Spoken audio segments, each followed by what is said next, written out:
Mesdames et messieurs, chers amis, bonsoir et bienvenue pour la deuxième manifestation de ce mois de janvier 2026. Nous vous réitérons tous nos vœux de bonnes et heureuses années civiles, avec toujours plus de manifestations mémonidiennes, avéroïstes et thomistes. Nous nous retrouverons le 28 janvier, la semaine prochaine, avec un universitaire parisien, Philippe Comte, pour traiter d'un sujet brûlant d'actualité, d'un triste conflit entre la Russie et l'Ukraine. Il est spécialiste de la question et nous éclairera sur la géopolitique de ce conflit qui dure maintenant déjà depuis plusieurs années. Alors ce soir, ce sont des universitaires également qui vont intervenir. Ils sont montpelliérains, ils sont tous trois enseignants à l'université Paul Valéry. Caroline est professeur émérite de cette université Montpellier Paul Valéry. Michel Fourcade et Pierre-Yves Kirch-Léger enseignent également, ils sont tous deux maîtres de conférences, et ils vont intervenir dans le cadre de la présentation des actes du colloque Jules Isaac qui s'est tenu à l'université Montpellier Paul Valéry, site Saint-Charles, en septembre 2023, co-organisé par l'UPV3, l'Institut Maïmonide et, n'oublions pas, par non négligeable, l'Amitié judéo-chrétienne de France. Avaient participé, pour ce qui est des personnalités, Michel Delafosse, maire de la ville de Montpellier, président de la métropole, Raymond Corsia, grand rabbin de France, et Jean-Dominique Durand, président national de l'Amitié judéo-chrétienne de France. Ce colloque a pu avoir lieu grâce à la motivation et à la détermination de Caroline Roux, qui a œuvré tout au long de sa carrière pour mettre en lumière le combat de cet historien juif français pour passer de l'enseignement du doctrine à celui de l'estime, et plus encore de l'enseignement de la méconnaissance à celui de la connaissance, organisant déjà un colloque il y a plusieurs décennies. Et il a pu effectivement côtoyer la famille de Jules Isaac, à qui l'on doit, avec les souverains pontifes Jean XXIII et Benoît et Jean XXIII et Paul VI, le dépoussiérage judéophobe de l'Église catholique, et où on a pu balayer effectivement en quelques années 2000 ans d'incompréhension entre frères aînés monothéistes. Alors, Carole s'est ensuite attelée à la publication des actes, en bon staccanoviste qu'il est, chose faite aux éditions du Cercle, et ils vont nous présenter cet ouvrage, les actes du colloque Jules Isaac. Cet ouvrage s'intitule Le siècle de Jules Isaac, amitié, affinité, héritage. Un beau livre que je vous enjoins d'acquérir. Les contributeurs auront le plaisir de vous signer effectivement ce livre à la fin de la soirée. Donc vont intervenir trois contributeurs, Michel Fourcade, Pierre-Yves Kirch-Léger et Caroline Roux. À la fin de cette soirée, Hubert Barcade, président de la section montpelliéraine de l'Amitié judéo-chrétienne de France, prendra la parole et rendra hommage à Caroline Roux pour son combat, pour son travail, quant au dialogue judéo-chrétien et notamment judéo-catholique. Donc je lui donnerai la parole et effectivement il lui rendra un hommage appuyé. J'aimerais excuser, ils nous ont envoyé des messages, Michel Delafosse, maire de Montpellier, Carole Delga, président de la région, qui ne peuvent être présents parmi nous et qui nous ont souhaité plein succès. Alors effectivement, je le disais en préambule, Carole a beaucoup œuvré pour mettre en lumière le combat de Jules Isaac. Il a effectivement rassemblé les différentes communications, contributions, les colloques qui se sont succédés tout au long de 2-3 journées au site Saint-Charles, en est sorti effectivement ce livre, et qui, j'en suis sûr, fera date où effectivement Jules Isaac, sa vie, son œuvre sont mis en lumière. Je cite, l'ouvrage éclaire sous un nouveau jour un destin d'exception. Les exposés mettent en évidence les qualités éminentes de ces travaux historiques, les multiples engagements de l'historien pour dénoncer aux côtés de pays le déni de justice que représentait la condamnation du capitaine Dreyfus, rappeler les origines et les conséquences de la Grande Guerre, fustiger le nazisme, corriger l'enseignement chrétien concernant le judaïsme, corriger l'enseignement chrétien concernant le judaïsme par des interventions auprès des hautes autorités catholiques. Et donc là, je vous citais tout à l'heure les deux souverains pontifes, Pie XII et Jean XXIII, catholiques et protestants, pour combattre l'enseignement et promouvoir l'amitié entre juifs et chrétiens. On lui doit beaucoup puisque on peut parler de relations beau fixes entre frères et monothéistes, des relations apaisées, et les amitiés judéo-chrétiennes sont un exemple flagrant de ce rapprochement entre juifs et chrétiens, juifs et catholiques, juifs et protestants. Merci, Michael.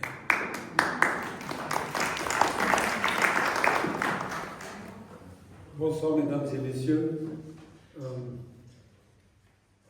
Pour vous présenter cet ouvrage, nous sommes ce soir 3 collègues de l'Université Paul Valéry.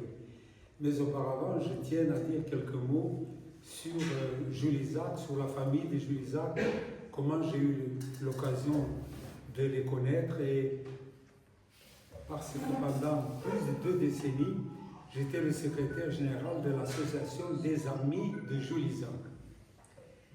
Donc effectivement, j'habitais à ce moment-là à Aix-en-Provence, et le professeur d'histoire de l'université de Provence, qui s'appelait Pierre Guiral, et je rappelle son nom avec beaucoup d'émotion, parce que c'était entre guillemets mon maître, était un grand spécialiste de la presse, en même temps un grand spécialiste de l'Italie et de la civilisation méditerranéenne.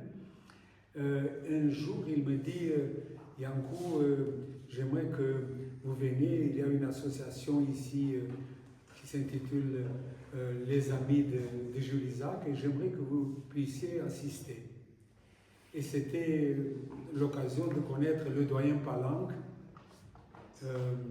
qui enseignait l'histoire ancienne à l'Université de Provence. Et à ce moment-là, effectivement, j'ai connu aussi une dame exceptionnelle, on lui rend hommage ce soir. Elle s'appelait Madame Françoise Pairé. C'était une Catalane rigoriste, austère, catholique fervente, mais qui avait quelques problèmes avec la hiérarchie catholique pendant la Deuxième Guerre mondiale.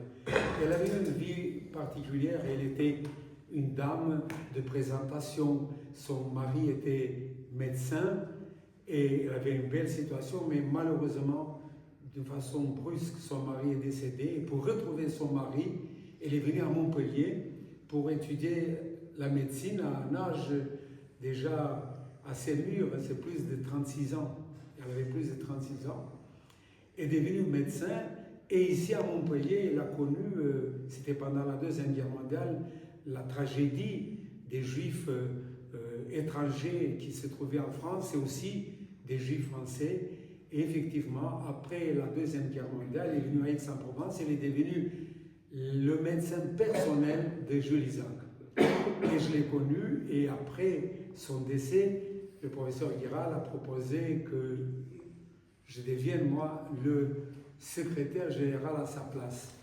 Malheureusement, cette dame, qui était tout à fait exceptionnelle, a laissé, elle est morte d'un accident, c'était le médecin des pauvres dans un quartier marginal d'Aix-en-Provence. Elle a fait une chute, il n'y avait pas la lumière dans le couloir, et malheureusement elle est décédée comme ça, mais elle a dit effectivement que tous ces papiers doivent être brûlés. Alors auparavant, elle m'a montré un certain nombre de lettres de Jules Isaac que j'ai pu publier, et je en parlerai tout à l'heure, mais malheureusement, sa dernière volonté a été acceptée, et finalement, nous manquons d'un certain nombre de documents.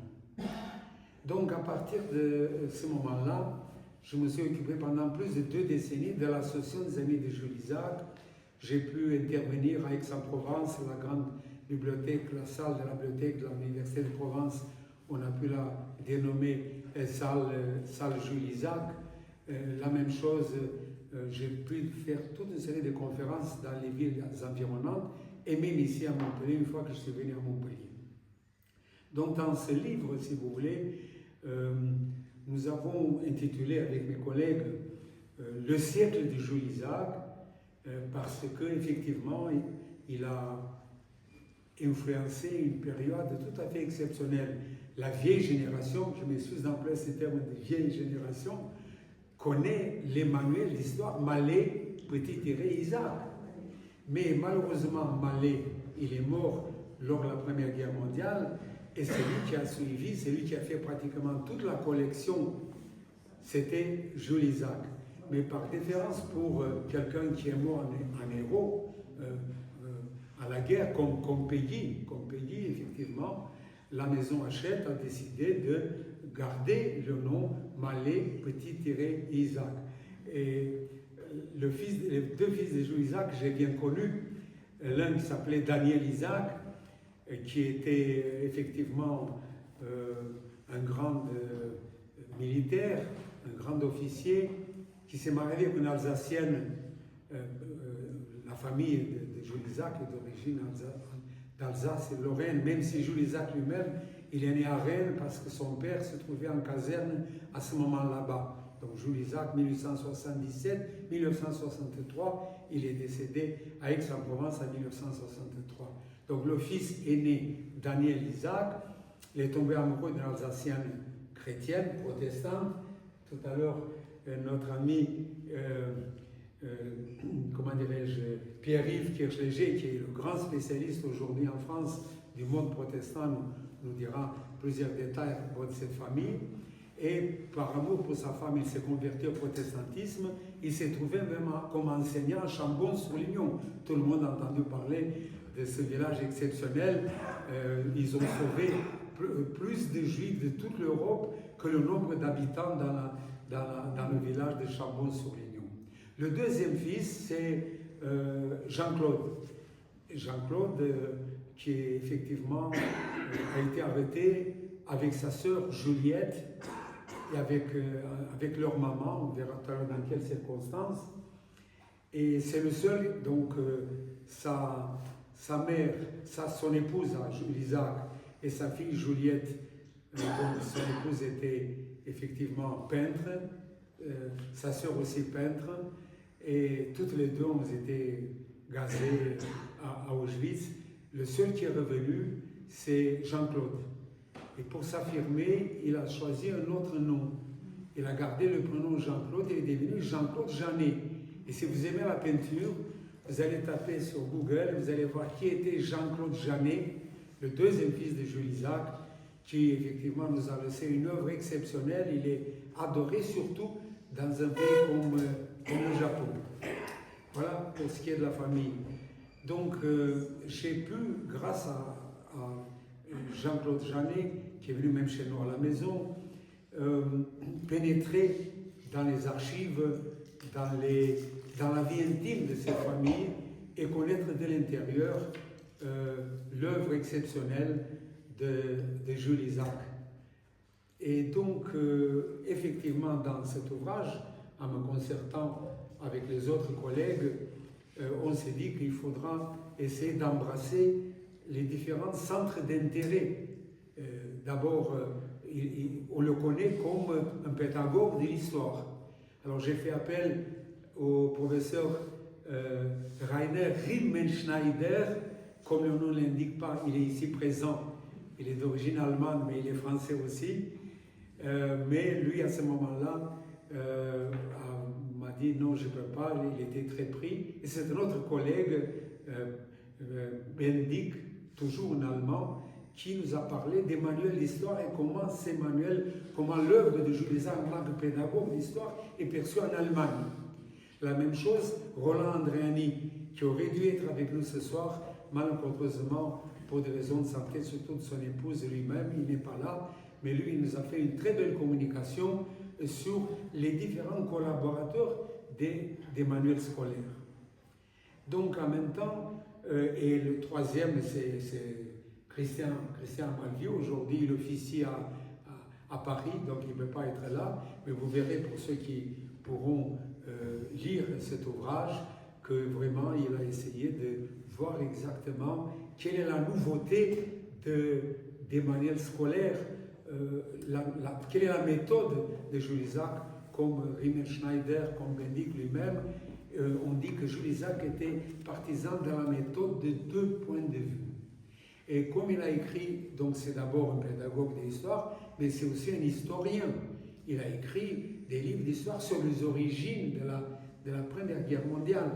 Et c'était quelque chose de nouveau par la suite, parce que lui, il a dit pour les enfants, pour les élèves, il faut montrer les deux points de vue, mais dans un esprit d'histoire scientifique. Et donc ça, c'était quelque chose de vraiment nouveau et de certains points de vue vraiment révolutionnaire, on peut dire. Ensuite, Jules Isaac, effectivement, il découvre l'antisémitisme, non pas comme la plupart des personnes croient, à partir de l'arrestation des siens, à partir de ces tragédies personnelles, 1943, et effectivement, sa femme, son épouse, et son fils aîné, et son gendre catholique, le mari de Juliette, il s'appelait Robert Baudeville. Il a été arrêté, déporté, malheureusement assassiné. Donc, effectivement, dans cette perspective, il faut rappeler qu'il a découvert l'antisémitisme déjà à l'époque de l'affaire Dreyfus. Mais, à la différence de Peggy, son aîné, son ami, lui, il n'était pas un combattant de première guerre. Peggy, lui, le premier, il a compris que on a condamné un innocent, on a condamné Dreyfus. Tandis que Jules Isaac, c'est à partir de sa lecture et de son amitié avec Peggy qu'il a pénétré dans l'affaire Dreyfus. Et il le dit lui-même, pourquoi il n'était pas un combattant de première guerre. Il dit, pour trois raisons. Premièrement, j'étais fils d'un officier. C'est pas possible que des officiers se trompent pour faire une accusation la plus terrible qui existe, trahir sa patrie. Voilà. Deuxièmement, il dit j'étais juif. Et en tant que juif, je ne pouvais pas tout de suite, je pensais voir un peu ce qui se passe, je ne voulais pas me prononcer tout de suite. Et puis il ajoute une troisième chose, et bien à ce moment-là, je ne savais pas, je ne connaissais pas le journal La Croix. La Croix, pas la Croix d'aujourd'hui, la Croix de l'époque. Je ne connaissais pas la Civiltà Cattolica, le grand journal catholique de Rome. Et l'antisémitisme, malheureusement, mesdames et messieurs, à l'époque, l'antisémitisme, c'était une opinion. Aujourd'hui, c'est un délit. Donc, c'est une première chose qu'il fallait quand même le dire. Il était conscient. Et même, il a écrit à son ami Charles Péguy une très belle lettre en 1908 où il dit mais je n'aime pas... Péguy était son aîné de 4 années. Il dit dans une lettre en 1908, cher ami, on l'évite, il se trouvait quelque part à Sens, de venir le voir. Il dit, je ne supporte pas l'antisémitisme de Romain Roland. Je préfère celui de Daudet et plus franc. Ce qu'il voulait dire par là, tandis que tu viendras ici et tu trouveras chez nous, sous un toit judaïque, une amitié bien française, et tu n'as pas autant d'amis que nous. C'est une très belle lettre. Ensuite, évidemment, il a œuvré après la guerre, et il est à l'origine des colloques avec des historiens allemands et des historiens italiens pour que dans les manuels d'histoire, on puisse les présenter de telle manière qu'on n'arrive plus à des extrémités pareilles. Malheureusement, la montée de Hitler au pouvoir, avec ça, tout ça a dû tomber à l'eau.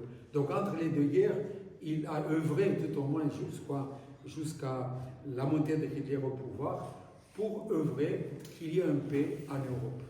On arrive dans la Deuxième Guerre mondiale et ma communication, si vous voulez, je me suis penché surtout sur la première section qui a été fondée de l'amitié judéo-chrétienne parce que Jules Isaac voulait plusieurs choses.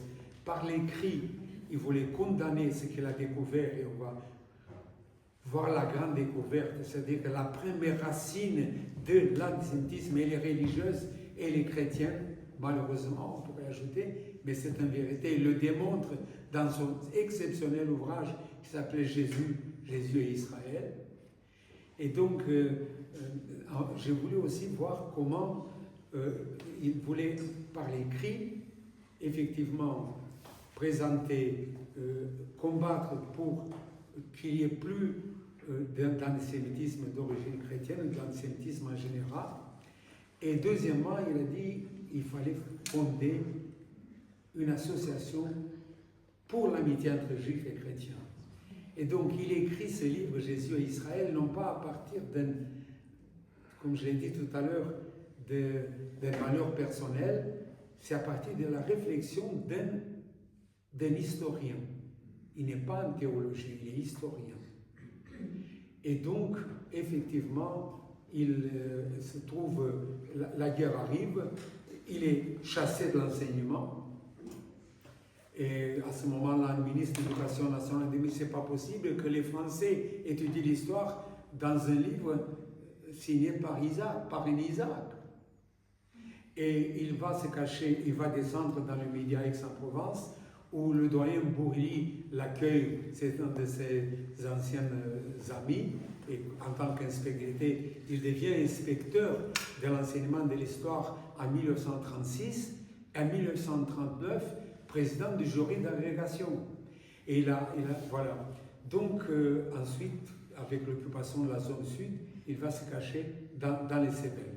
Donc moi, dans ma communication, je pense que j'ai encore quelques minutes, dans ma communication, j'ai voulu présenter la première section, qui est la section, effectivement, d'Aix-en-Provence. En 1900, le livre est achevé, Jésus et Israël, il est achevé en 1946, il est publié en 1948, voilà. Et donc, les 2 dernières décennies de sa vie, c'est le combat pour l'amitié entre juifs et chrétiens.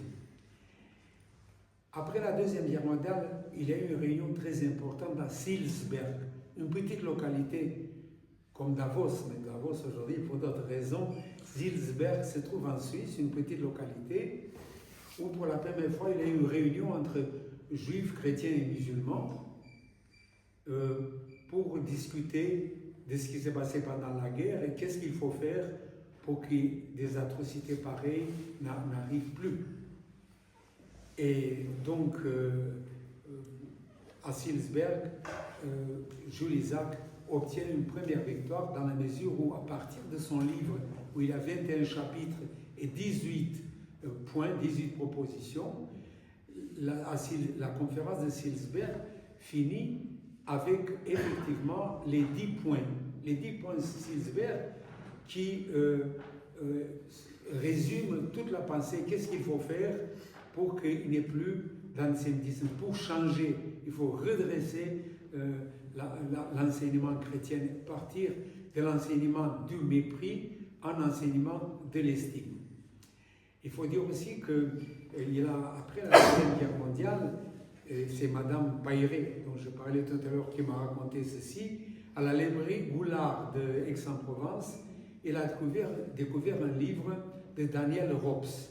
Daniel Rops est un historien de l'Église qui a écrit beaucoup d'ouvrages sur Jésus dans son temps, sur Jésus, etc. Des dizaines d'ouvrages. Et malheureusement, dans le dernier ouvrage, il est en train de le voir et de le regarder. Et à ce moment-là, il a été outré parce que, effectivement, qu'est-ce qu'il a vu? Il a vu que Daniel Rops, dans son Jésus en son temps, écrit la chose suivante. Il revient sur l'accusation millénaire de déicide. Il n'appartient pas à Israël sans doute de ne pas tuer son Dieu après l'avoir méconnu, et comme le sang appelle mystérieusement le sang, il appartient peut-être pas davantage à la charité chrétienne de faire que l'horreur du pogrom ne compense dans l'équilibre secret des volontés divines l'insoutenable horreur de la crucifixion. Vous vous rendez compte? Jules Isaac réagit par un article véhément publié dans la revue L'Europe, ça devait être dans les études, c'est l'Europe, et il dit, vous en êtes là, vous, Daniel Rops, vous ne voyez même pas que vous renouvelez le geste de Ponce Pilate, et que selon la formule du psalmiste, vous vous lavez les mains dans l'innocence du sang des millions de martyrs juifs assassinés à Auschwitz et autres lieux d'horreur, fraternellement unis dans la mort des millions de martyrs chrétiens. La polémique avec Daniel Rops a trouvé un écho aussi dans la revue protestante Réforme. Et Jules Isaac s'insurgea contre l'attitude de Jean Bosc. Dans un article intitulé « Le mystère d'Israël », a pu écrire reprenant certains clichés de l'auteur de Jésus Israël, je cite, « Les Juifs ont refusé de reconnaître leur roi. Ils l'ont bafoué, condamné, crucifié. Ils ont dit non à Dieu. Et Dieu les a châtiés. Il leur a enlevé le pays qu'il leur avait donné comme signe de sa promesse. Ils sont dispersés sur la surface de la terre, sans territoire ou sans raciner, avec une religion vidée de sa substance. » Ces réactions ont renforcé la détermination de Jules Isaac de mener un combat sans relâche afin de changer l'enseignement traditionnel chrétien concernant les Juifs et le judaïsme. Un premier résultat devait être obtenu non sans difficulté à la conférence de Silsberg en Suisse, la plus importante rencontre judéo-chrétienne après la Shoah. Il est des Juifs, chrétiens et musulmans, il est des prêtres catholiques, pas un seul évêque, beaucoup de protestants et deux grands rabbins. Le grand rabbin de France, Jacob Kaplan, et le grand rabbin de Roumanie, Alexandre Safran, qui nous a laissé des témoignages très intéressants sur ce qu'a pu obtenir Jules Isaac à Silsberg. Et c'était pas sans mal, car le représentant du Vatican, le père Calixto Pino, disait qu'il fallait voir aussi les torts de la synagogue avant de parler aussi des torts de l'Église. Bref, Jules Isaac va fonder à la suite de ça, en 1948, l'Amitié judéo-chrétienne, qui va prendre le nom Amitié judéo-chrétienne de France seulement en 1965, 2 ans après la mort. Et donc, c'est grâce à plusieurs personnalités, à la fois juives, chrétiennes et musulmanes, juives, chrétiennes et protestantes, que Jules Isaac a pu effectivement fonder à Paris en 1948, au mois de mai, l'Amitié judéo-chrétienne. Et il écrit à son docteur, et j'ai publié ses lettres, en disant que quand les protestants s'engagent, ils s'engagent aussitôt et sans réserve. Ça va faire plaisir à Pierre-Yves concernant cette phrase. Donc, effectivement, je vais essayer de vous dire quelques mots à propos de l'action de Jules Isaac en tant que président le 1er juillet. Il a créé l'Amitié judéo-chrétienne à Aix-en-Provence. Il faut dire aussi qu'au mois de mars 1949, une amitié judéo-chrétienne a été fondée ici à Montpellier par le pasteur Forest et le professeur Guenoun, mais ça a perduré seulement quelques années. Et nous, ensuite, quelques années beaucoup plus tard, nous avons pu fonder avec la regrettée, on appelle sa mémoire, Lucette Sesnek, que Michael a bien connu, et avec Edith Moscovitch, on a relancé une amitié judéo-chrétienne dans laquelle j'ai pu être effectivement co-président fondateur et pendant plusieurs années. Alors, comment je me suis pris pour voir qu'est-ce qui s'est passé à Aix-en-Provence? Figurez-vous que cette section a publié un bulletin. Il y a eu 35 numéros entre 1954 et 1958. On voit les préoccupations de Jules Isaac. Et Jules Isaac, pour lui, cette amitié à Aix-en-Provence, c'était une véritable tribune. Les vice-présidents, c'était 2 universitaires, le doyen Palang, spécialiste d'histoire ecclésiastique ancienne, et Pierre de la Predelle, qui était professeur de Sciences Po à l'Institut politique d'Aix-en-Provence. Et le premier combat, c'est effectivement contre le mythe de la crucifixion. Et il a essayé pour ça, il a rencontré 2 papes. Je n'ai pas le temps de, s'il y a des questions, on va en parler. Donc, en 1947, il est allé une première fois à Rome, mais le voyage qui a marqué l'histoire, c'est le bon pape Jean XXIII. Donc déjà, effectivement, il réclame il dit la chose suivante.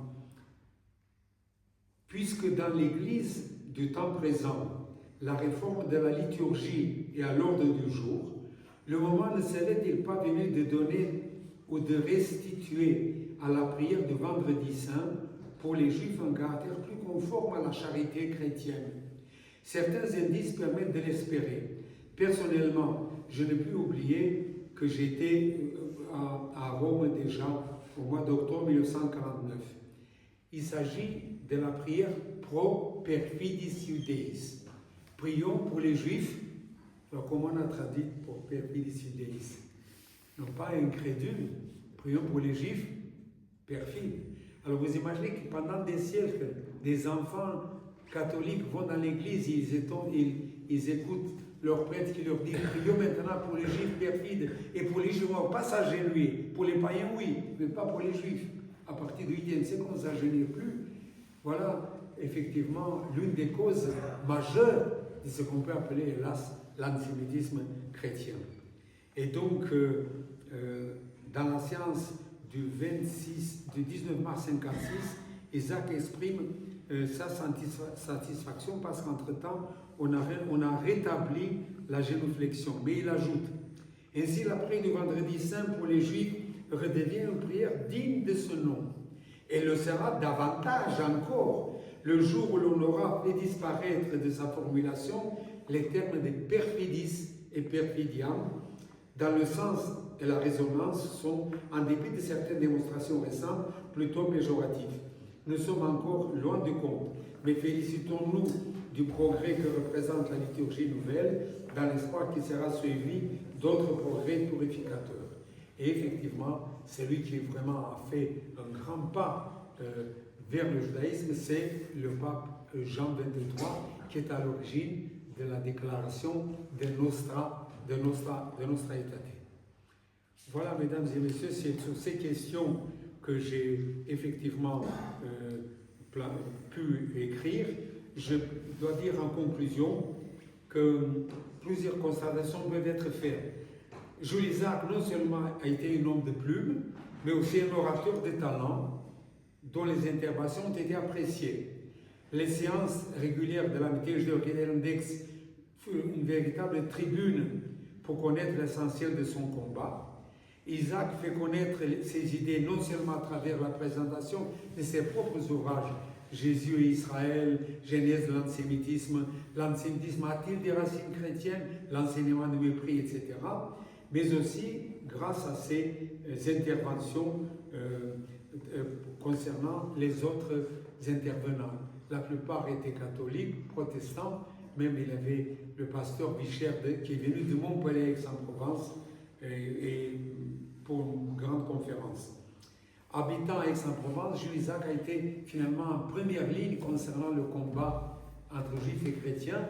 Et la grande affaire là-bas, mais je ne peux pas la développer parce que j'ai déjà pris assez de temps, c'est l'affaire Finali. Je ne sais pas si ça vous dit quelque chose.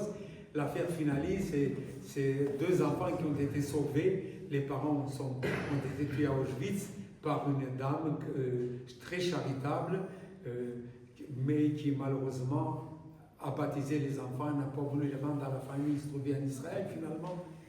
On verra lors de la discussion.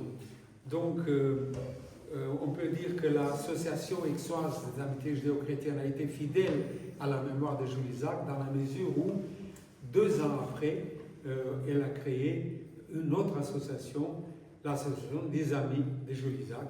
Et je vous remercie de votre attention.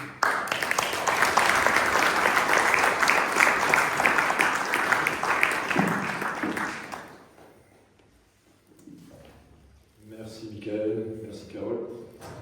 Alors je suis très content, cher ami, d'être parmi vous ce soir et d'avoir participé à ce colloque, ainsi d'un peu plus loin l'un à l'autre, qui s'est tenu en même temps pour rendre hommage également à Jules Isaac, qui est publié chez le même éditeur. On fait la concurrence, hein, tant pis, mais c'est important qu'il y ait eu 2 colloques pour marquer la commémoration de Jules Isaac, organisé celui-ci directement par l'amitié judéo-chrétienne, et notre collègue Jean-Dominique Durand qui la dirige, et qui était d'ailleurs aussi à notre colloque. Enfin, les 2 colloques étaient vraiment cousins, et donc vous avez des communications qui qui se croisent entre eux, et c'est un beau travail, un beau résultat d'être parvenu, dans le contexte actuel du livre, à la publication de ces 2 volumes. Et c'est dire donc l'importance qu'a pu jouer, en effet, Jules Isaac et son livre Jésus et Israël en 1948 pour changer le regard des uns sur les autres et nouer ce dialogue judéo-chrétien qui était déjà extrêmement compliqué, qu'il est resté, qui le redevient aussi parfois, et il fait partie de l'histoire, de l'histoire. C'est pas l'époque contemporaine qui invente le dialogue judéo-chrétien, il invente de nouvelles modalités de ce dialogue, mais tout au long de l'histoire, évidemment, ce lien s'est noué, s'est tendu, et a été un des principaux moteurs de notre histoire occidentale. Et donc, attention, l'histoire n'est pas finie, elle ne s'arrête pas à Jules Isaac et à 1948, et tous les enjeux dont on va dire un mot, et dont Carole nous a dit un mot, se poursuivent. Alors, heureusement, quand même, l'histoire progresse, donc c'est pas toujours de la même manière, mais en tout cas, elle ne s'arrête pas. Et donc, c'est dire l'importance de revenir vers ce moment capital, qui n'est donc pas le moment fondateur, mais un moment capital, en tout cas pour notre histoire contemporaine, autour de tout ce qui s'est noué, autour de ce livre de la Shoah d'abord, puis autour de ce livre de Jules Isaac de 1948, et de la naissance des premiers groupes d'amitié judéo-chrétienne. Dans le livre, il y a celui d'Aix-en-Provence, mais il y a également celui de Lille qui a été exploré par Madame Delmer, et il y a des références d'autres groupes de cette époque-là. Alors ces groupes, d'ailleurs, qu'est-ce qu'il en reste un peu aujourd'hui? Ils sont fragiles dans la transmission des générations, et non seulement le livre est fragile aujourd'hui dans la transmission, mais tous ces groupes qui datent du contexte de l'après-Seconde Guerre mondiale sont fragiles aussi. Et donc c'est dire aussi l'enjeu qui n'est pas simplement un enjeu de mémoire historique, mais un enjeu véritablement doctrinal, un enjeu civique également, et un enjeu interconfessionnel aujourd'hui, d'arriver à transmettre. Alors rien ne se transmet tel quel, tout se transforme. C'est-à-dire que je ne pense pas que l'histoire va s'immobiliser dans les positions qui étaient celles de Jules Isaac et des premiers groupes d'amitié judéo-chrétienne, mais en tout cas, ça a été un moment où c'est réussi quelque chose. Et mon Dieu, il n'y a pas tellement de choses si réussies que ça au XXe siècle qu'on puisse faire l'économie de le transmettre. Et donc, c'est pour ça que j'étais content de participer à ces 2 colloques et notamment d'y proposer une communication sur Jacques Maritain et Jules Isaac. Maritain étant le philosophe et théologien catholique qui a joué du côté catholique cette fois-ci le même rôle essentiel et qui a croisé, bien sûr, l'effort de Jules Isaac autour de 1948. Alors je le fais dans un contexte, comme je le disais, compliqué par les événements actuels en Israël et par les répercussions mondiales qu'ils ont, et qui menacent également un certain nombre de choses qui ont pu être construites, y compris l'amitié judéo-chrétienne telle qu'elle a pu se construire après 1945. Alors, qui les menace parfois. Juste avant de venir, là, j'apprenais que les évêques, l'ensemble des églises chrétiennes du Proche-Orient, mettaient en garde contre un certain nombre de courants sionistes chrétiens. Ça concerne surtout les protestants, mais ce sionisme chrétien, mais en considérant que leur vision des choses actuelle était un peu problématique dans le contexte actuel du Moyen. Je ne sais pas le détail de l'argumentation, c'était juste en revenir que j'ai appris ça. Donc il faudra y regarder de plus près et voir exactement ce qu'ils condamnent, évidemment. Mais ça montre un peu l'actualité de toutes les réflexions que nous pouvons avoir et de tout le passé sur lequel nous pouvons travailler. Et ça nous dit aussi que la question bouge et qu'il y a des choses à préserver, à sauver, d'autres sûrement à réviser, mais c'est inviter tout le monde à se replonger dans tout ce que cette histoire a pu avoir de fécond, malgré le malheur qu'il avait suscité. Alors, Maritain, Jules Isaac, ils ne se sont pas vraiment croisés, sinon ils ne sont pas tout à fait la même génération. Maritain a 10 ans de moins que Jules Isaac, il est né en 1882, Jules Isaac était de 1873. Il ne m'avait pas dit que je devais parler, donc je n'ai pas révisé. Mais je crois qu'il est de Né en 1873. 1977. 77, bon, donc ils ont 5 ans de distance, mais ils se sont quand même croisés, parce que l'un et l'autre ont traîné dans la boutique des Cahiers La Quinzaine et de Peggy. Et l'un et l'autre ont été très proches de Peggy, avant même leur conversion pour Maritain, et avant même la conversion de Peggy également. Et donc, ensuite dans l'entre-deux-guerres, il y en a un qui est historien, l'autre qui est philosophe, professeur à l'Institut catholique de Paris, donc ils n'ont pas eu trop d'occasions. Sinon, bien sûr, ils avaient été l'un et l'autre également Dreyfusards. Maritain, à 17 ans, avait été un Dreyfusard ardent, et son épouse était une juive russe, Raïssa, ce qui contribuera beaucoup, évidemment, à sa sensibilité à la question juive. Lui-même se définissait comme, après sa conversion et après la Seconde Guerre mondiale, se définissait comme un juif errant, et un juif errant de la philosophie chrétienne. Et Maritain a joué un rôle tout à fait essentiel sur les thèmes qui occuperont ensuite Jules Isaac, par un certain nombre de conférences retentissantes, en 37, 38, 39, l'impossible antisémitisme, qui sont publiés ensuite, les Juifs parmi les nations, le mystère d'Israël, donc conférence de 37, de 38, de 39, publiées immédiatement, et en contribuant donc à faire naître autour de lui, avant la guerre, un premier groupe judéo-chrétien où les Juifs convertis étaient d'ailleurs très nombreux, à commencer donc par sa propre épouse. Et puis pendant la guerre, il est aux États-Unis, où il anime la résistance française. J'ai publié l'année dernière le premier tome de ses carnets de guerre et des carnets de Raïssa en même temps, 30 Fifth Avenue, sur l'adresse à New York, il va diriger l'université française en exil. Et il réagit évidemment à tout le malheur d'Israël de son point de vue américain, notamment par ses messages radiodiffusés et après la rafle du Veldiv par exemple. Il agit de la manière qu'il peut, il sauve des intellectuels d'origine juive, Lévi-Strauss, des gens comme ça, ou Raymond Aron qui ont eu recours à lui pour leurs proches, pour venir eux-mêmes parfois aux États-Unis. Et également, il rentre en contact avec tous les intellectuels juifs de New York. C'était le séminaire juif de New York, Finkelstein, des sionistes également, comme Chaim Greenberg, qui dirigeait le journal sioniste Jewish Frontier. Et il noue avec eux un dialogue, et notamment en 1944, il publie un article pour pas la restauration, mais plutôt la rectification de l'enseignement chrétien sur la crucifixion, justement, qui est le thème que Jules Isaac traite en même temps et qui va donner donc Jésus d'Israël. Donc on a deux époques qui au départ sont parallèles et qui ensuite vont se croiser autour de 1948. À ce moment-là, De Gaulle a fait de Maritain l'ambassadeur de France au Vatican. Il est donc très proche, alors peut-être pas de Picus, mais plutôt du jeune substitut Montini, qui sera plus tard le pape Paul VI. Et tout ce que vous avez dit sur Jean XXIII, bien sûr, tout à fait, enfin, j'y consonne tout à fait, mais celui qui finit le concile et celui qui publie ensuite la déclaration Nostra Aetate, c'est justement Paul VI. Et une bonne partie de ce dialogue de Maritain avec le futur Paul VI porte justement sur la rectification de l'enseignement chrétien de l'histoire de la crucifixion, sur le perfide d'Israël, de la liturgie, sur la rectification de la liturgie qui commence déjà, les premiers signes de ça commencent déjà sous Pidouze, ça tombe pas Jean XXIII, il y a les premiers signes déjà sous Pidouze. Et donc c'est dans ce contexte-là que Maritain lit Jésus et Israël. Il le lit en philosophe et en théologien, pas tout à fait en historien, il y a des désaccords avec la vision des choses de Jules Isaac.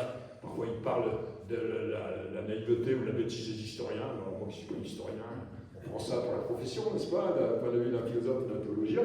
Mais il le lit en s'y accordant malgré tout profondément, d'abord au but de l'ouvrage et au fond de l'ouvrage. Et alors il ne pourra pas participer à Sélisberg, mais il lui envoie une lettre qui sera lue à la conférence du Sélisberg et qui contribue donc à faire passer la vision des choses et les 10 points dont vous parlez tout à l'heure, Carole. Et donc, ça m'avait permis dans ma communication de distinguer deux types de philo-judaïsme qui se mettent en place à ce moment-là, avec Maritain en cherchant une voie un peu plus doctrinale et plus assurée doctrinalement, avec Jules Isaac en s'appuyant sur l'histoire et une relecture d'historien un peu positiviste. Et donc il y a de la distance entre les deux, mais il y a eu une conjugaison de leur effort aboutissant dès Pie XII et puis surtout évidemment avec le concile Jean XXIII et Paul VI à une rectification en effet et à une réconciliation judéo-chrétienne dans les années, peu à peu, dans les années 60, en bénéficiant de l'élargissement, on pourrait dire, de la surface de contact entre le judaïsme et le christianisme au lendemain de la guerre. Il y a ceux qui ont été cachés dans des couvents, il y a ceux qui se sont convertis, il y a ceux qui ont des remords de leur attitude, etc. Donc tout ça a fait qu'il y a eu un moment particulier d'élargissement de la surface de contact entre le judaïsme et le christianisme, qui a été tout à fait précieux et qui a permis de fonder des choses qui, donc aujourd'hui, méritent d'être pensées avec dévotion, recueillies avec dévotion, purifiées peut-être sur certains côtés, mais transmises. Donc voilà un peu comment c'est conjugué l'effort de Maritain et avec Julie Isaac et autour de cette conférence de Seligberg. Et merci encore à Carole de nous avoir donné l'occasion de repenser tout ça. Voilà.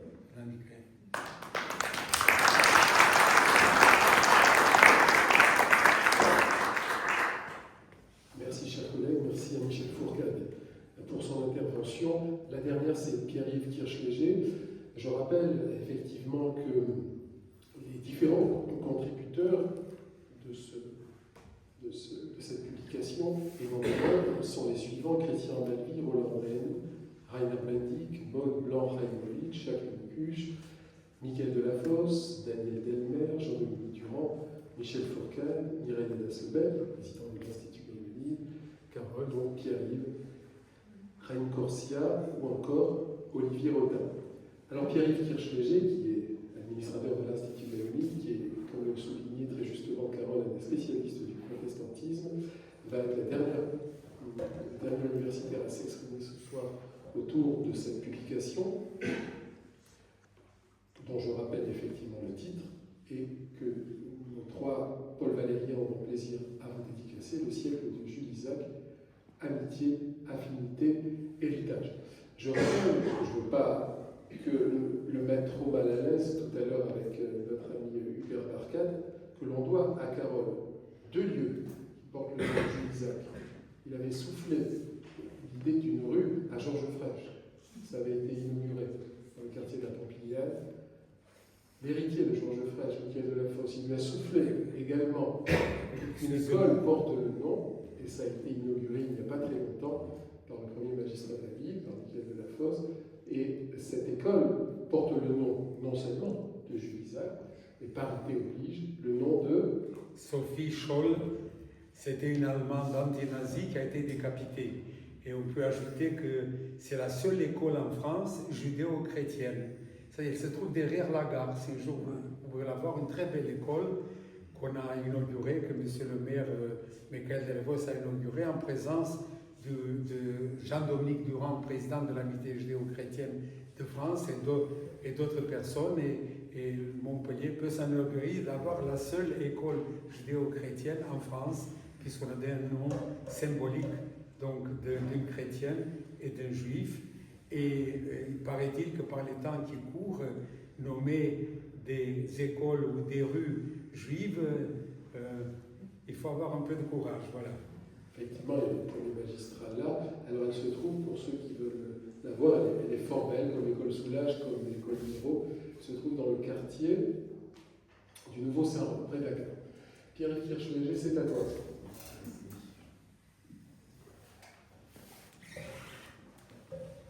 Merci Michael. Et parmi les lieux de mémoire qui ont été inaugurés en hommage à Jules Isaac, on peut aussi parler de la salle de la bibliothèque universitaire sur le site de Saint-Charles, qui a été inaugurée justement à l'occasion du colloque au mois de septembre 2023. Alors, c'est vrai qu'on ne va pas... ce n'était pas forcément évident, pour dire, de parler des protestants dans le cadre du colloque Jules Isaac. Alors bien sûr, on sait qu'il y a des affinités électives entre protestantisme et judaïsme, ça c'est l'historien Patrick Cabanel qui l'avait montré, mais deux minorités extrêmement faible numériquement dans le contexte français, ce n'est pas forcément évident qu'elles se rencontrent. Mais ici, dans le cas de l'histoire de Jules Isaac, c'est plus qu'une rencontre, c'est un véritable combat commun qui a été mené, et c'est pour ça que c'était intéressant de s'y pencher. Alors ça a été déjà évoqué, montré de manière générale par Carole Monceau lui-même, par l'historien aussi Patrick Cabanel. Et ce que j'ai voulu montrer ici dans ce colloque, c'est aussi que ce combat commun, il s'est aussi forgé, on pourrait dire un peu, évidemment par des réseaux, par des affinités. Et le premier réseau, en fait, qui a permis protestantisme et judaïsme de se rencontrer autour de ces idées de Jules Isaac, c'est grâce à la figure de son fils, Daniel Isaac, dont Carole a déjà parlé. Daniel Isaac était né en 1907 et qui va, lui, embrasser la carrière familiale dans la famille Isaac, puisque l'arrière-grand-père était militaire, le grand-père était militaire, le grand-oncle était militaire, et finalement Jules Isaac fait un peu exception dans cette tradition, donc il ne poursuit pas la dynastie, mais c'est son fils, l'un de ses fils, donc Daniel Isaac, qui va reprendre cette carrière militaire. Et deuxième point aussi intéressant, Daniel Isaac s'inscrit dans là aussi une tradition familiale, là les enjeux régionaux ne sont pas négligés. Daniel Isaac va épouser une Alsacienne, donc qui s'appelle Juliette Schmidt, qu'il épouse à Paris en 1933, mais c'est une Alsacienne qui n'est pas d'origine juive, elle est d'origine protestante, luthérienne, et en épousant Juliette Schmidt, donc Daniel Isaac ne rentre pas dans n'importe quelle famille, il entre dans la grande bourgeoisie luthérienne alsacienne, puisque l'arrière-grand-père de Juliette était professeur à la faculté de théologie protestante de Strasbourg. Son grand-père était pasteur luthérien et inspecteur ecclésiastique. Et alors là, son père, lui aussi, était sorti de la tradition familiale, donc il ne devient pas pasteur, mais il fait une carrière en tant qu'archiviste et après inspecteur général des archives et des bibliothèques. Donc c'est un milieu qui n'est pas seulement d'origine protestante, mais qui est très fortement ancré dans l'Église luthérienne, très fortement engagé aussi dans l'Église luthérienne et plus largement dans les institutions protestantes, puisque le beau-père de Daniel Isaac est par exemple membre du comité de la Société d'histoire du protestantisme français. Et donc c'est comme ça que Daniel Isaac va se rapprocher très fortement du protestantisme, au point même d'accepter que ses filles soient instruites dans le protestantisme, et lui-même sera d'ailleurs baptisé par le pasteur Trocmé à la fin de l'année 1942. Alors ce n'est pas seulement une histoire familiale, mais cette histoire familiale, en fait, elle va rencontrer aussi des circonstances, évidemment les circonstances dramatiques de la Seconde Guerre mondiale, lorsque Daniel Isaac est c'est-à-dire logiquement, vu la politique de Vichy, il va être exclu de la fonction publique par le premier statut des Juifs qui est mis en place dès octobre 1940, c'est-à-dire avant même l'entrevue de Montoire entre Pétain et Hitler. Donc le régime de Vichy a très clairement déjà, on peut dire, anticipé, montré dans quelle idéologie il se situait. Et donc Daniel Isaac étant privé évidemment de son travail, il va trouver refuge dans une région qui va être, pendant la Seconde Guerre mondiale, qui va jouer un rôle assez exceptionnel. C'est la région du Chambon-sur-Lignon. On est à la limite entre l'Ardèche et la Haute-Loire. Une région vraiment rurale, et une région très marquée par le protestantisme, et on pourrait même dire très marquée par les protestantismes, c'est-à-dire les protestantismes dans leur diversité. Et dans cette région, les protestants vont avoir à cœur d'accueillir des réfugiés, des exilés, et puis de cacher, lorsqu'il y aura la nécessité, cacher des enfants juifs et cacher des adultes. Et donc Daniel Isaac va se retrouver engagé dès donc, la fin de l'année 1940 dans le collège Sévenol, c'est-à-dire un établissement scolaire protestant qui a été créé au Chambon-sur-Lignon par deux pasteurs, le pasteur André Trocmé et le pasteur Édouard Thels. Et donc il va, à partir de là, bien sûr vivre avec sa famille en Haute-Loire. Et c'est assez logiquement donc que Daniel Isaac va appeler ses parents à venir à leur tour se réfugier dans cette région pendant la guerre. Et donc Jules et Isaac et son épouse vont se rapprocher. Ils vont vivre presque un an dans cette région avant de quitter cette région de l'Ardèche, de la Haute-Loire, pour aller pour se rapprocher de Clermont-Ferrand et s'installer dans le Puy-de-Dôme. Un choix qui se justifiait par le fait que la fille de Jules Isaac habitait cette région, mais qui va se révéler malheureux, bien sûr, puisqu'il va y avoir une rafle de la Gestapo et que la famille va être arrêtée et déportée, à l'exception de Jules Isaac, qui était, lui, absent au moment de la rafle. Et comme l'a dit Carole, seul Jean-Claude Isaac reviendra vivant des camps d'extermination. Donc on a ces liens liés aux circonstances, et au-delà de ces liens liés aux circonstances, ce sont de véritables raisons intellectuelles qui vont prendre fait et cause pour les combats de Jules Isaac après la Seconde Guerre mondiale. Alors on le voit en particulier à travers les correspondances que Jules Isaac a eues avec un certain nombre de personnalités protestantes, et on le voit aussi dans la presse. Alors, la presse protestante qui est très nombreuse, alors, évidemment ce ne sont pas forcément des journaux très connus, certains très spécialisés, d'autres à vocation plus généraliste, comme l'hebdomadaire Réforme, qui est créé après la Seconde Guerre mondiale, ou des revues qui se veulent plus des revues intellectuelles, comme Foi et Vie, qui vont prendre donc fait et cause pour les combats de Jules Isaac, qui vont lui offrir une tribune, qui vont commenter ses ouvrages.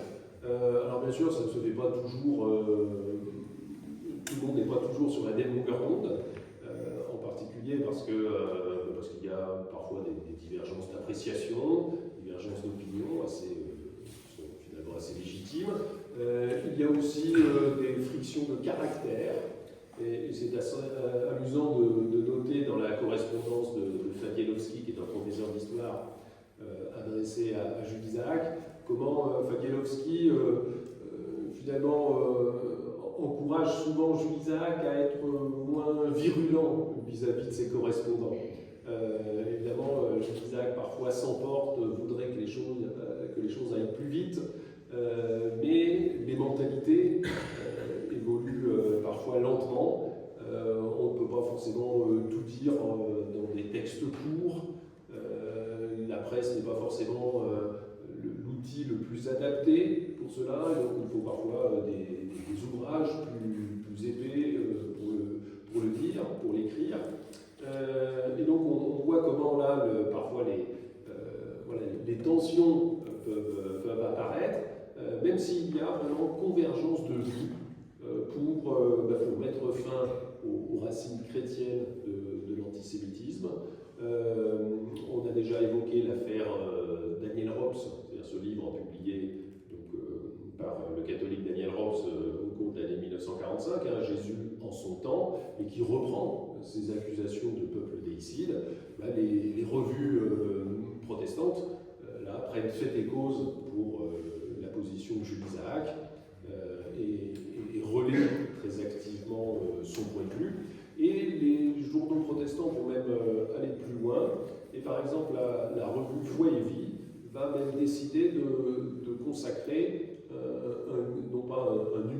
spéciale simplement, mais de créer véritablement un cahier périodique qu'elle va appeler cahier d'études juives, qui va être confié précisément à l'historien Fladielowski, pour pouvoir approfondir cette réflexion, faire connaître au grand public protestant ces idées de Jules Isaac et ces idées nouvelles qui remettent en cause, évidemment, l'enseignement traditionnel.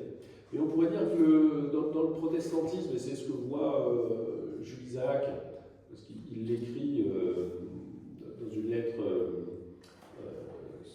je vous la cite de 1947, il cite précisément donc, cette revue Foi et Vie. Donc je vous donne juste cette citation. Foi et Vie prépare un second cahier d'études juives qui comprendra quelques pages de monde libre. Le mouvement continue et s'élargit du côté protestant. Les catholiques n'en sont pas encore là. Alors c'est intéressant de voir que Jules Isaac, qui est à l'affût de tout ce qui se publie dans les journaux chrétiens, joue aussi un peu de cette concurrence entre protestants et catholiques, en essayant de trouver évidemment le maximum de soutien pour faire progresser ses idées. Et précisément, il va trouver là des soutiens indéfectibles dans un certain nombre de revues protestantes, et en particulier dans celle que je viens citer, là, le Foi et Vie et ses cahiers d'études juives. Et voici par exemple ce que dit le premier numéro donc de ces cahiers d'études juives, sous la plume du pasteur Charles Westphal, qui sera ensuite président de la Fédération protestante de France. Il écrit, je cite, « La question juive est la question des questions.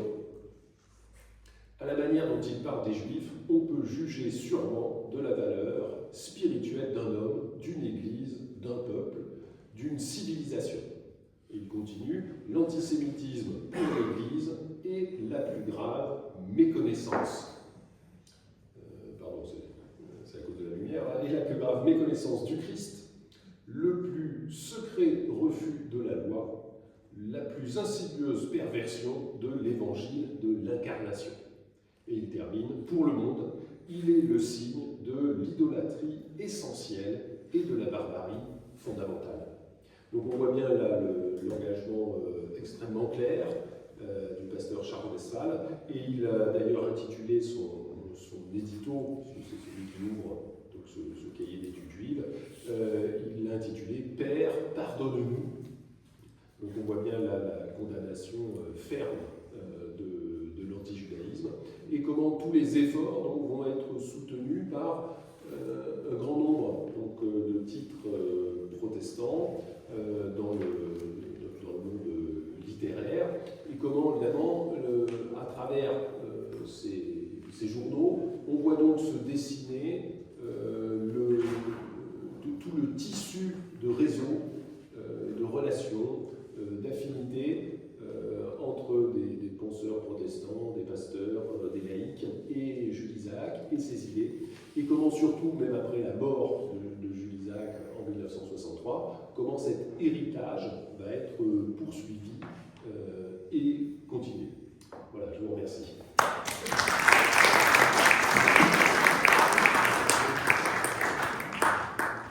Merci, cher Pierre-Yves. Oui, pour reprendre cette formule de Cabanel, l'affinité effectivement entre juifs et protestants. Je ne sais pas si vous avez participé au colloque sur Raymond Vermeil, Marc Bloch et la résistance à Montpellier.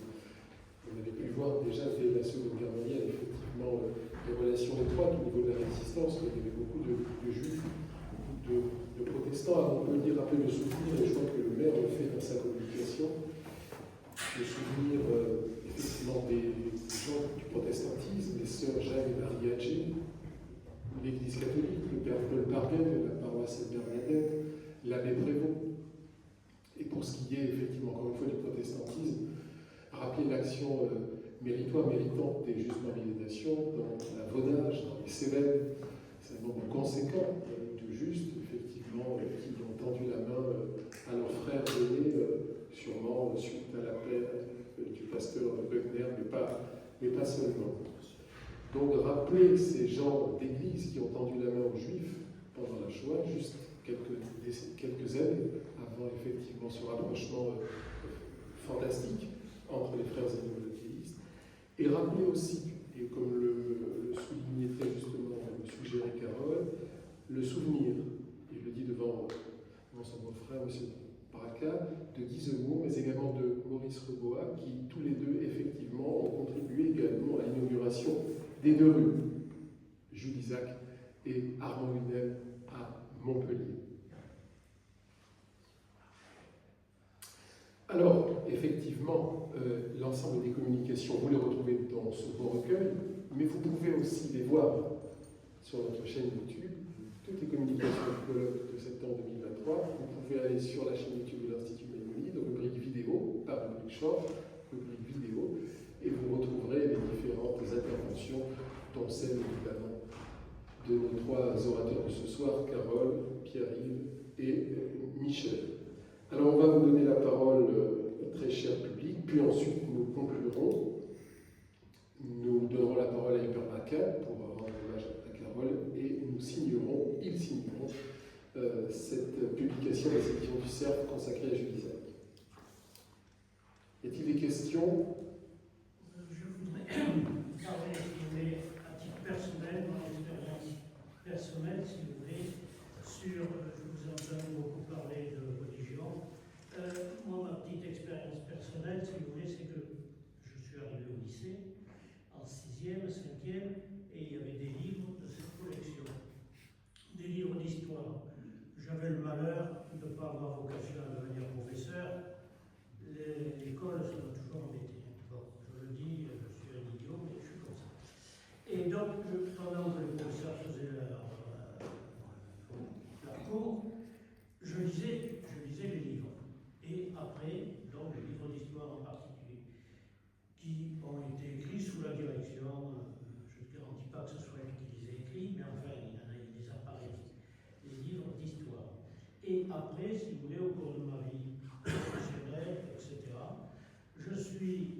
j'ai constaté, je l'ai dans la tête, des petites erreurs, si vous voulez, qui sont plus que des erreurs, ce sont ce que les Américains appellent maintenant les Anglais des fausses nouvelles, des indications, ce n'est pas des erreurs, c'est tendancieux. J'en cite deux.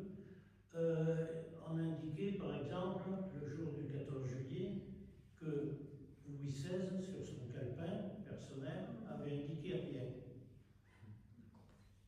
Et après, j'ai appris, par d'autres historiens, qu'effectivement, si on regarde son calepin, les fois où il était allé à la chasse, c'était la chasse au cerf, et qu'on attrapait par un cerf, il ne marquait rien.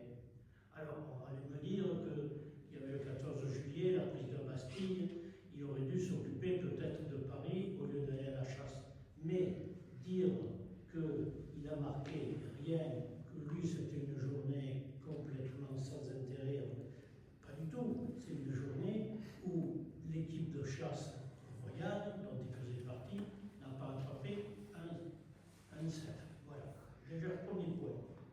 Second point dont je me rappelle, quand on va un peu plus loin à la monarchie de Juillet, il était écrit, Guizot a écrit dans ses mémoires, enrichissez-vous. C'était court, enrichissez-vous. Après coup, j'ai lu les mémoires de Guizot, j'ai lu quand même qui était quelqu'un d'assez intéressant, dont le père avait été guillotiné à la Révolution, alors que c'était quand même un adepte de la Révolution au départ. Bon, Guizot, il a écrit enrichissez-vous par le travail et par l'épargne. C'est complètement différent. Que vous le vouliez ou non, c'est complètement différent. Et ça, c'est ce que je reproche, si vous voulez, à ces livres d'histoire, de l'histoire républicaine, c'est qu'ils sont biaisés. Voilà, je le dis, au moins sur ces deux points. Et, voulez-vous, la République, elle est ce qu'elle est, hein, on voit maintenant qu'elle est devenue nerveuse. Tout le monde le voit. À l'époque, elle était relativement plus respectable. Mais quand même, il y a eu une tendance extraordinaire de vouloir faire prendre des vessies pour des lanternes au champ. Voilà, je finis là-dessus. Sur un autre point qui n'a aucun rapport avec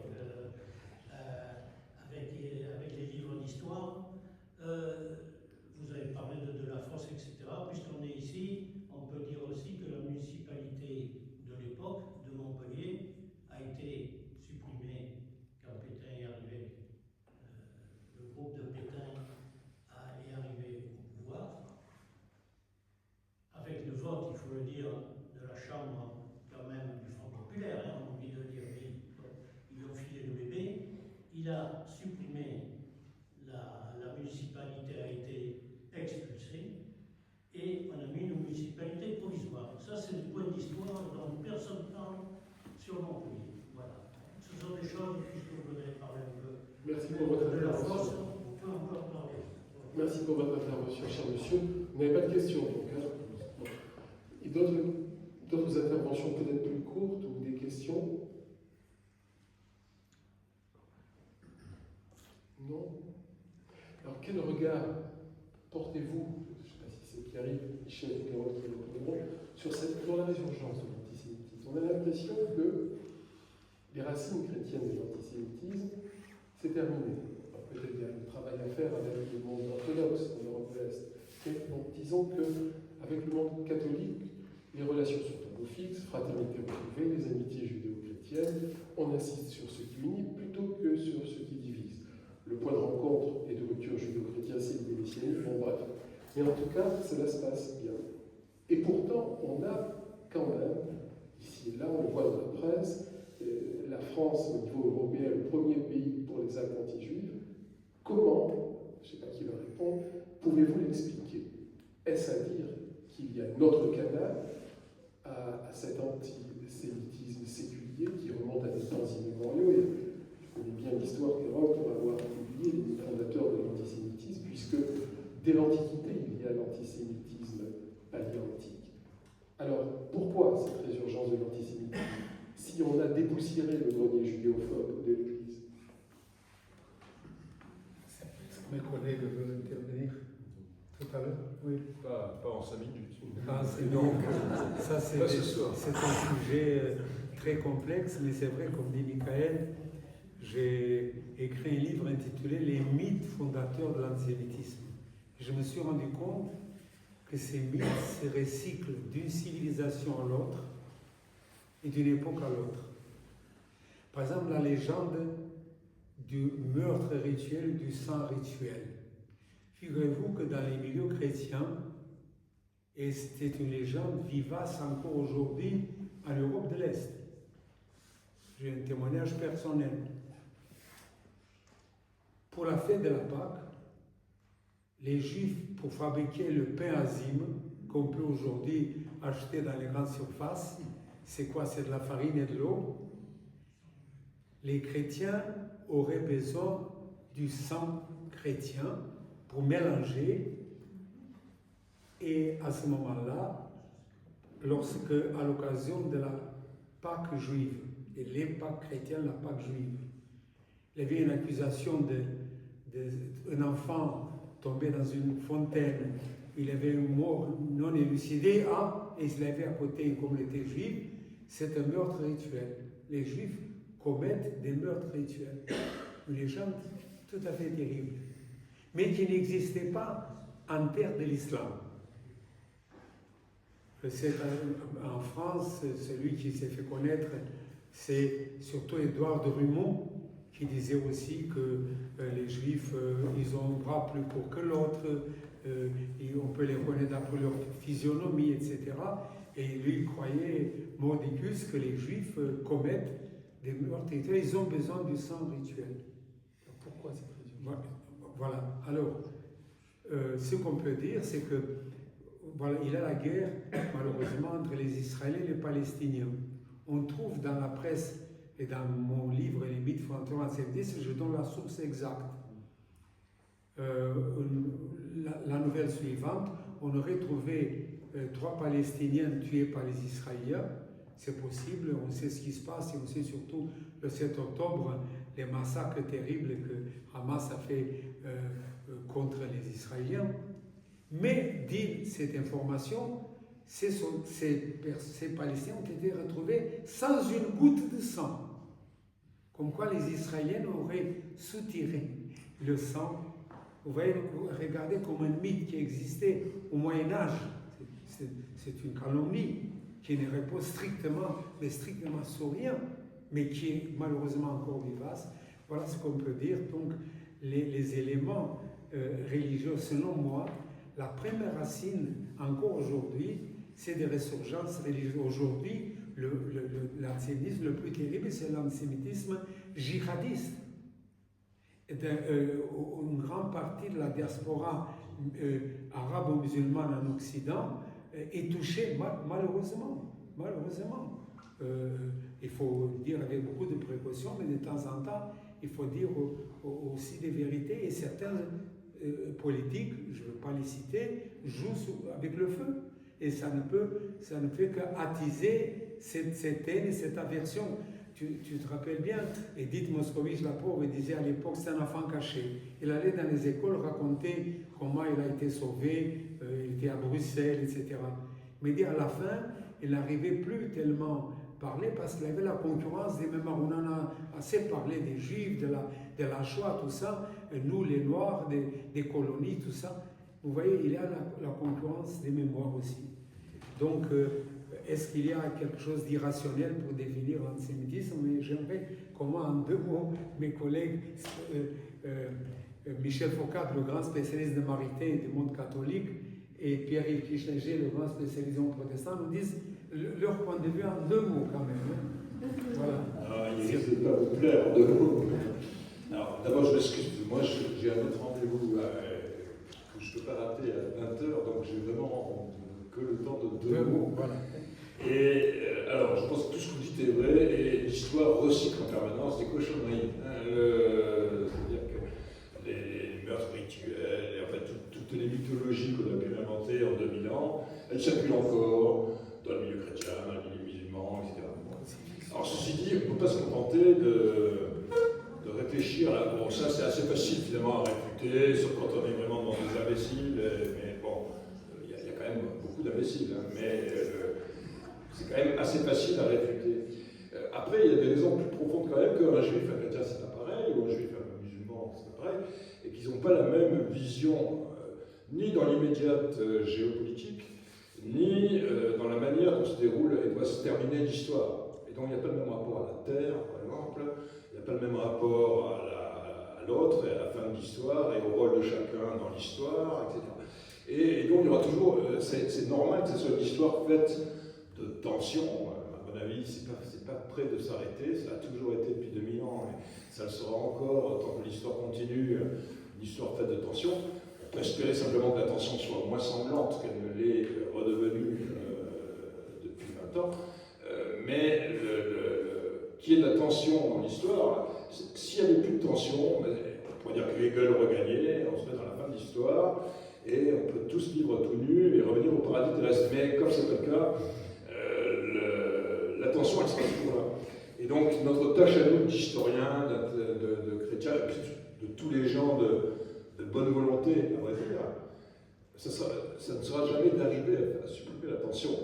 On le voit bien d'ailleurs en 1945, au moment de Gilles Isaac, c'est tous des gens de très bonne volonté, y compris d'ailleurs le Daniel Robs, mais qui ont un tel poids derrière, de background, etc., qu'ils n'arrêtent pas de se mortifier les uns les autres. Il y a du frottement, on pourrait dire, et des préjugés, des expressions dans le langage qui traînent, etc.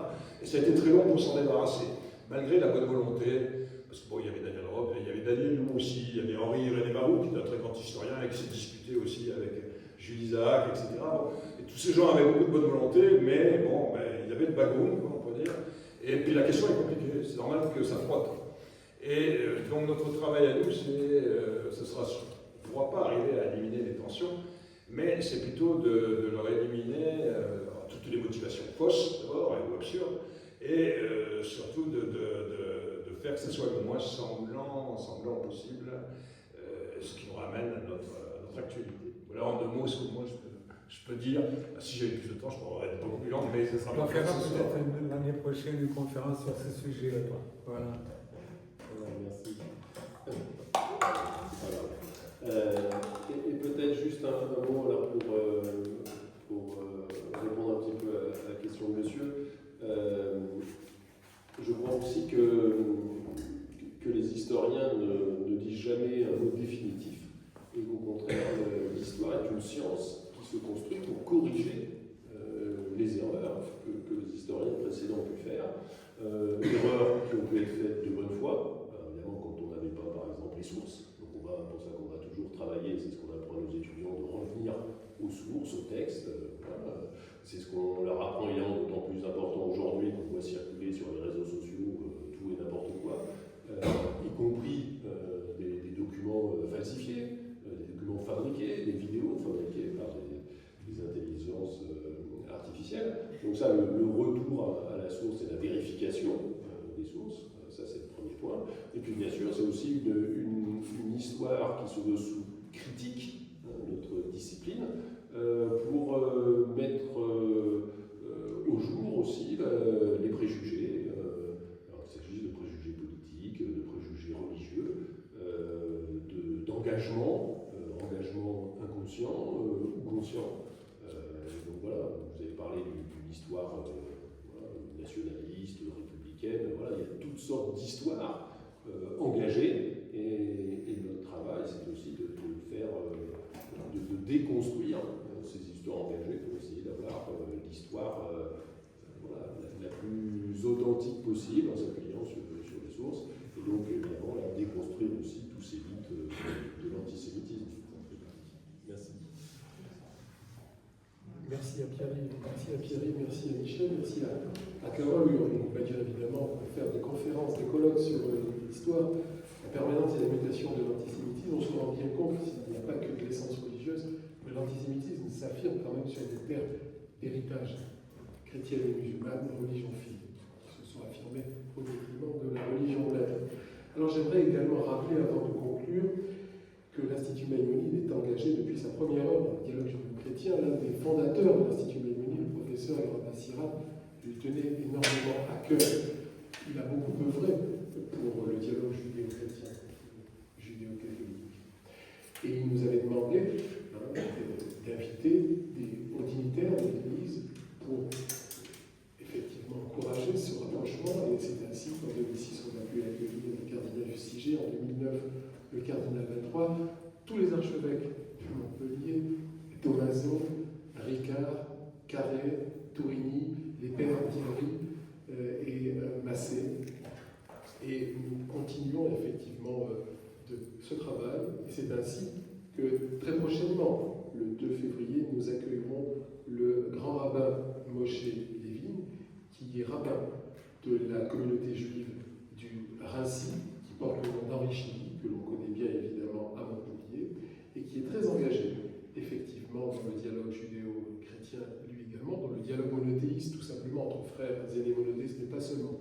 Les trois composantes du monothéisme, du trident monothéiste, de la rupture au dialogue 60 ans après Nostra Aetate, tournant théologique et anthropologique. Ce sera le 2 février ici même à 18h30. Voilà, je crois qu'il est temps, il est l'heure de donner la parole à notre ami Hubert Barkat, qui est le président de la section judéo-chrétienne de Montpellier, qui souhaite rendre hommage à Carole. Oui, Michel Fourcade doit nous quitter, il a un rendez-vous important.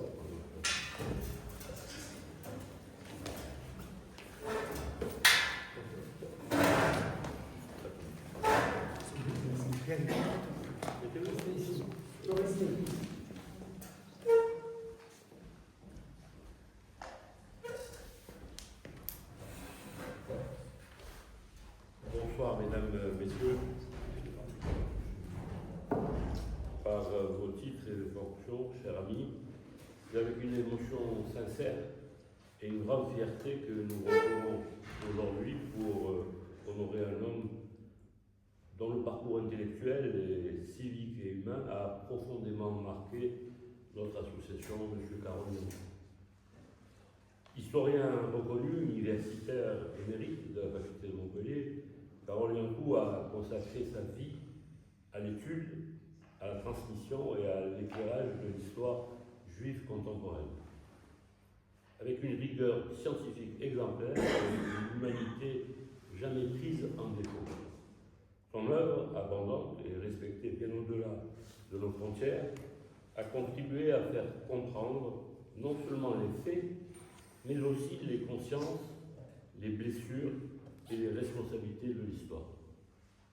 Son engagement au sein de l'amitié judéo-chrétienne, et tout particulièrement de la section Julisac, s'inscrit naturellement dans cette continuité. Car comprendre l'histoire, pour Carole Yankou, n'a jamais été un exercice abstrait. C'est un acte moral, un acte de vigilance et un acte de dialogue.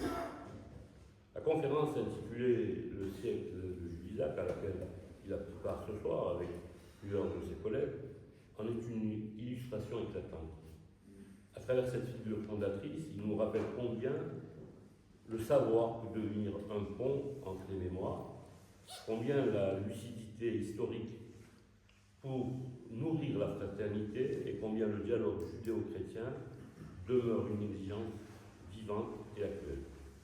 Mais Honoré Carole Yankou, aujourd'hui, ce n'est pas seulement un immense intellectuel, c'est aussi rendre hommage à un homme de présence, de fidélité, de simplicité. Et permettez-moi, à ce titre, d'évoquer un souvenir plus léger mais révélateur. Un soir de demi-finale de Coupe d'Europe à Genève, où nous étions reçus par la communauté juive suisse, au terme d'un voyage mémorable, alors que 50 personnes se retrouvaient sans moyen de rentrer à leur hôtel, il a fallu faire preuve d'un certain sens de l'initiative. C'est ainsi que dans un élan aussi spontané qu'improbable, je me suis retrouvé à réquisitionner un bus tchèque pour ramener tout le monde à son hôtel, à bon port. Carole Yankou était là, spectateur, amusé de la scène, témoin silencieux d'un moment où l'histoire, cette fois, s'inscrivait avec un klaxon, un chauffeur perplexe et beaucoup de bonne humeur. Ce souvenir nous rappelle que les grands esprits savent aussi sourire, observer, partager ces instants d'humanité qui font la beauté de la vie collective. Chère Carole, en vous décernant aujourd'hui le titre de président honoraire de l'amitié judéo-chrétienne Jules Isaac de Montpellier, nous ne faisons pas que reconnaître une œuvre passée, nous affirmons une filiation, une fidélité et une espérance. Vous demeurez pour nous une référence, une conscience et un compagnon de route. Je conclurai par une parole de sagesse qui résonne particulièrement dans votre parcours. Le véritable savoir n'est pas celui qui sépare, mais celui qui relie. Et permettez-moi, au nom de mon conseil d'administration, dont je salue la présence de notre président Dominique Saliba et de l'ensemble de notre conseil, Madame Simone Bourré, notre vice-présidente, Armand Wienberg, Jean-Claude Cadillac, Florent Mentionne, Jean-Pierre Fauquier. Permettez-moi d'y ajouter pour clore ce moment une parole de Jules Isaac qui éclaire tout à la fois votre engagement, votre œuvre et votre fidélité au dialogue, de devoir des hommes de bonne volonté et de ne jamais se résigner.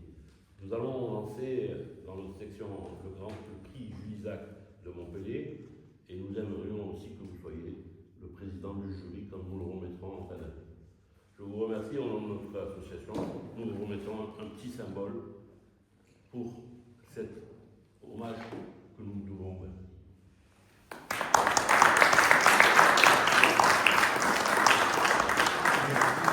Merci beaucoup, cher Hubert Martin.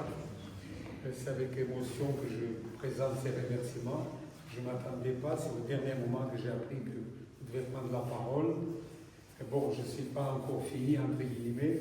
Je pense que je pourrais encore contribuer et effectivement essayer d'aller plus en avant avec la section de l'amitié judéo-chrétienne qui se prénomme ici à Montpellier.